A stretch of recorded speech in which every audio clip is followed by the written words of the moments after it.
Okay, ito na yung status ng ating project. Okay, we have the base, we have the guns here, sa plastic para hindi mawala. Ang dami kasi yung accessories niya, and this is the action figure. So nag-apply na ako beforehand ng shadows, pero ito yung technique na gagawin natin. So first mag-apply tayo ng darks ng shadows. Ito yung darker spots dun sa action figure. Then you have the mid-tone. Yung mid-tone, pwede kayong mag-decide kung babaguhin yung base coat nito, or itong cape, gagawin yung green or blue. Pwede nyo muna i-base coat to, tapos apply kayo ng shadows. Pero this time, we will leave this as yung color ng surface. So in this case, dito na lang sa figure. Para dito, yung pants niya ay medyo dark, very muted na sky blue. Yan. Tapos, yan. Una muna darks, and then ito yung mid-tone, hayaan lang natin siya, wala tayong gagalawin dyan. And then we are going to add highlights level 1. Ito. Highlights level 1. After ng highlights level 1, we're going to do line art.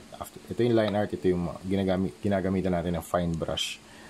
After ng fine brush, yung line art, we are going to proceed with highlights 02. Ito na yung final na step or final process. So una, darks, mid-tone, highlights, line art, tsaka highlights 02. Okay, start tayo rito. Dito nakapag-apply na ako ng black. Ayan. Pero simulan natin dito sa pants niya. Since ayoko ng black sa pants, dagdagan natin ng dark blue. Gawin nating dark blue yung pinaka-dark niya. Ito. Dito, start tayo dito sa baba. Ayan. So, ito yung pinaka-dark na color. Ayan. Ang gamit kong brush dito, parang bristle brush na flat. Nabili ko to sa Duvier from Duvier SM North. Ayan. Dry brush lang yung ginagawa kong method. So, minsan yung mga sculpt, meron dyan yung mga lines. Yun na yung magdidictate kung nasan yung mga shadows. Ayan. Don't worry about details. Makapag-detail naman tayo sa last na step. Ayan. Okay, we are done with the shadows or dark parts ng execution natin dito sa pants. Tapos dito rin, ang gagawin naman natin dito sa face naman, tsaka dito sa skin. So for the dark parts dun sa skin or the shadow parts, mag-apply, ito yung gagamitin natin, leather brown from Hero Paints. Okay, for the face, mag-prepare lang tayo ng cotton buds para ma-absorb agad natin yung paint if ever merong excess. Okay, so dito, brown wash.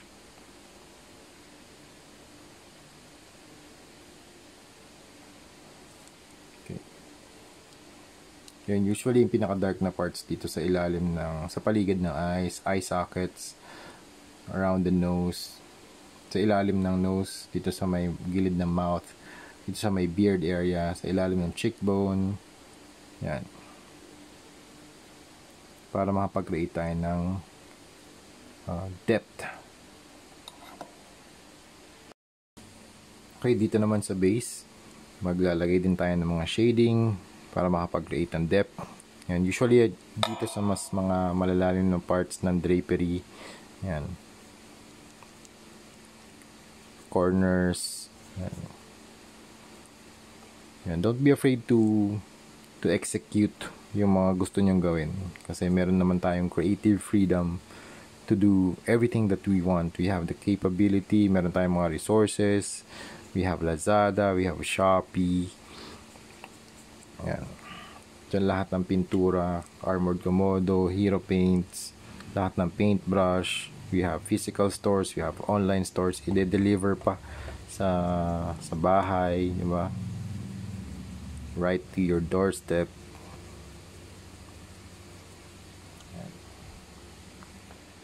Alright, this is the head armor. Gawin lang natin yung mga deeper parts. Ayan. I'm using a bigger brush here para madaanan natin yung malawak na part ng mga spaces, and I'm not worrying about the details can come right after the very last na process natin, kasi details madali na lang yun mga ma'am, sir, ma'am. It is easier to do. Pwede ka mag-detail hanggang gusto mo. Super masaya mag-detail, sobra detail work. Pero ang ginagawa natin ngayon, let's do the broad strokes muna, and then we go with the finer strokes. So that's why I'm using a larger brush to not focus on the details but dun sa overall look. Yan. Kasi pag maliit na brush yung ginamit natin, meron tayong tendency na mag-focus na lang yun dun sa part na yun. Tapos ang dami pa pala natin gagawin, di ba? So yan, we're done dito sa base. Our next step, we are going to use PH149 Light Turquoise from Armored Komodo. Yan, dito na tayo sa third na tile, yung Highlight 01. Let's be very careful na wag tatamaan yung kanyang face. So yan, highlight lang natin. Tanggalin pa natin yung moisture kasi the dry brush dapat natin yan. Okay.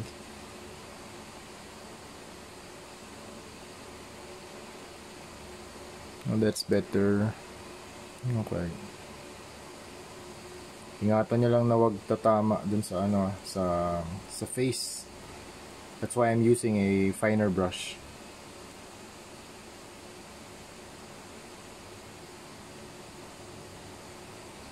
Right here, dito sa grenade.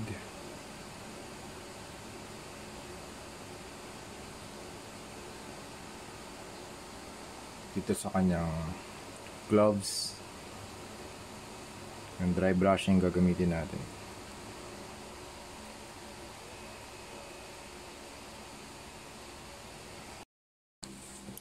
Next step na gagawin natin, we are going to use PH179 Black Armored Komodo Water-Based Primer for our line art. So ito na yung status ng ating base. Nag-apply na ako ng iba't ibang mga colors using dry brushing. So you have yellows, the oranges, the browns, the earth tan, the purple, the violet. Tapos dito meron din turquoise. Yan. Halo-halo na mga moms. Para lang magkaroon ng ng contrast. Ayaw ko lang siyang, mas preferred ko lang to versus yung gray lang yung bato. So I want to use mas vibrant na colors. Okay. So we are going to use a very fine brush para dito sa line art. Gamitin natin to mag line art tayo dito sa face. Hindi ko alam kung sino to pero i-research ko na rin. Nakita niyo ba? Okay. Okay, brush control lang tayo rito. Okay.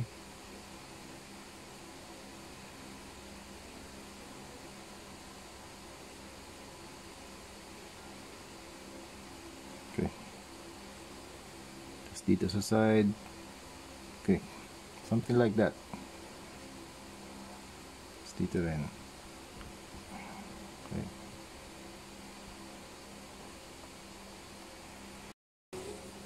Okay, done na tayo sa face. Ngayon naman, we are going to use a slightly bigger brush. Round brush na merong fine tip. So we can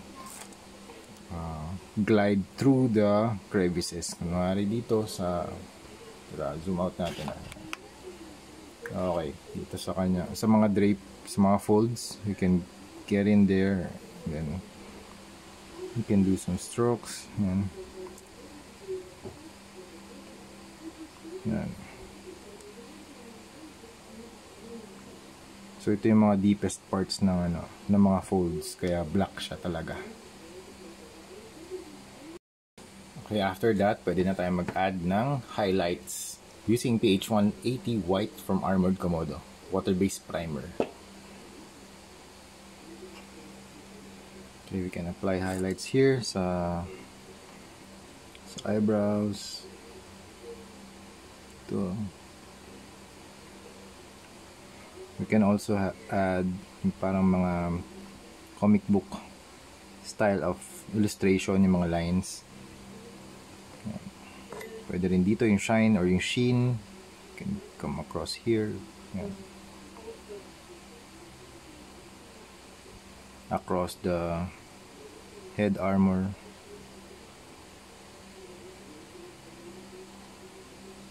Cheek. Okay, we are done with the base. Ito na yung kanyang appearance. So you have the top, the sides. Yan. So you have the head armor with the highlights. Tapos may mga, I don't know kung, I think this is a shoulder armor. And then you have the drapery or cape with the white highlights. And let's proceed dito na kay Cable. Let's start with the hair. And very thin lines lang naman. So, brush control.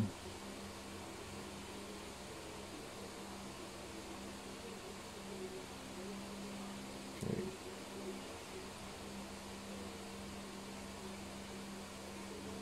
Pwedeng darker siguro dito sa my forehead. Tapos, as you go along, yan, medyo mas nagfe-fade dun sa dun sa brush up na area. Yan, or dito sa top part. Yan.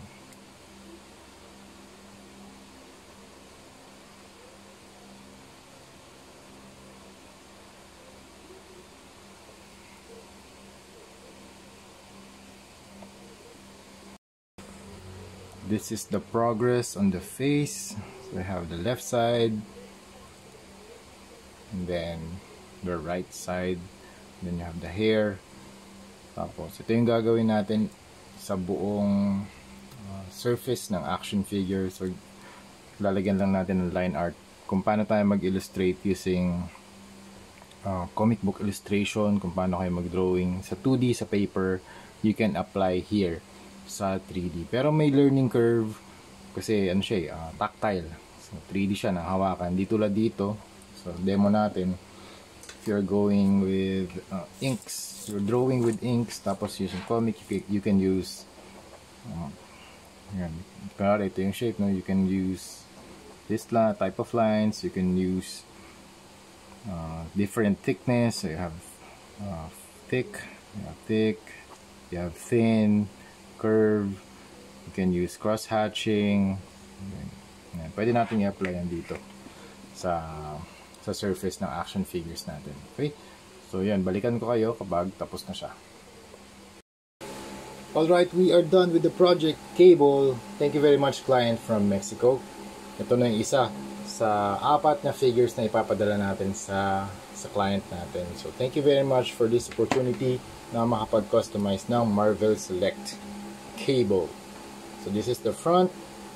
The rest of the figure kinostomize natin real time sa Facebook Live. So if you want to see me paint live, add me up on Facebook. My name is Rain Cifra on Facebook. Sa YouTube, Ralph Cifra. Okay, so ito yung front. Here's the side.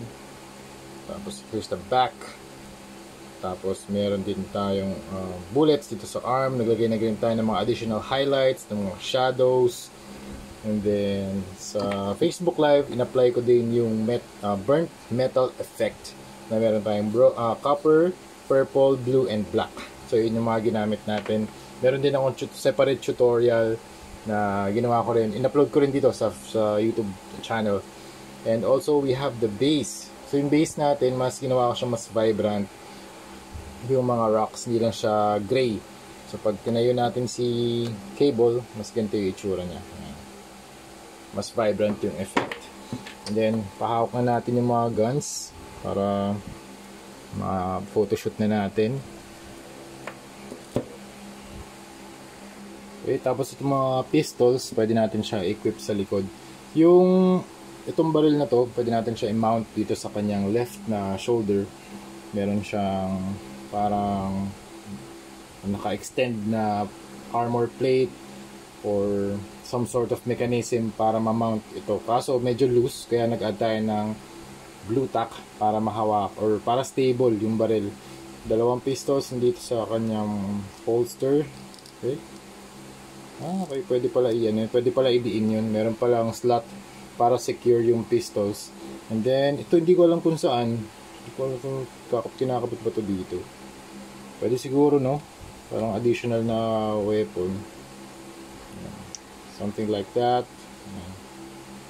Lutak na lang din natin. Yan. Tapos itong knife dito. Yan, medyo push lang natin na onte. Ayan. So, done na tayo kay Cable. So, ito na yung kanyang appearance na may weapon. Hindi mabababa yung kanyang kamay. Talagang naka-angle yung kanyang hands. Ay, pwede nga pala hawakan to, no? Bahawak natin yung isang baril. O kaya knife. Knife kaya. Teka. Okay, so ito na yung final na look ng ating Cable. If photoshoot na natin. So, pag nilagay natin siya rito sa base, yan. So, 360. So, you have the right side, the front, the left side, and the back. Ito yung back. So, we have the knife and the holster with the pistol. So, very useful talaga yung mga blue tack kasi pwede nating, ano siya, non-destructive siya. Pwede nyo i-remove, walang residue pag tinanggal. Kaya I really love the blue tack material para sa mga toy customs na ginagawa natin. And yun, masaya-masaya ako sa opportunity na to na makapag-customize nga ng mga ganitong klaseng action figures. And I'm really happy na po-provide ko yung gusto ng mga clients natin from people all over the world. Thank you very much from the US, Argentina, Mexico, Australia, and yun, both local and international clients. I provide toy customization services. Okay? So yun lang mga moms. So if you want to know about the price, ang price range nito ay around $280. So next year, magtataas na tayo, and I'm fully booked until the end of 2025. Sobrang dami natin gagawin mga moms. So nakapila na si Beast. We have Iron Man Mark 85 na battle damage. And yun mga mom sir, maraming pa tayong projects. Maraming salamat sa inyong support. And sa mga next couple of weeks, we are going to focus on X-Men 97 na mga action figures. So yan, medyo close up si Cable, close up yung kanyang face. Okay, we have the grenades, canisters, pouches, napakarami niyang pouches, grabe. Tapos yung metal arm, the pistol with the burnt metal effect. Yan. Tapos yung massive gun, and then you have the knife. There you go mga mom sir, I'm really happy with this. And yun, isasend ko na yung mga photos and videos to my client, so para ano yun, so he can see yung status ng project. Sabihin ko tapos na siya, magre-report na ako. So yun, thank you very much for watching, and see you sa next video. Bye bye.